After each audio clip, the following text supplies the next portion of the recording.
Hey guys, what's up? In this tutorial we are going to show you how you can change or adjust character spacing for your presentations on PowerPoint. So let us get started right away.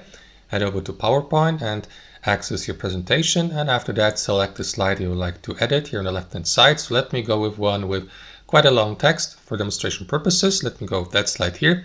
So basically guys, what you will need to do is highlight the given text in your text box you would like to change the spacing for, like this. And after that, head over to the Home tab, and here under Font to the right, you will see that option here, Character Spacing. So click on that arrow down icon to expand that drop-down menu. And here you may see, for example, various options like normal or loose, as you can see. So if you hover your mouse over it, you will see the preview below.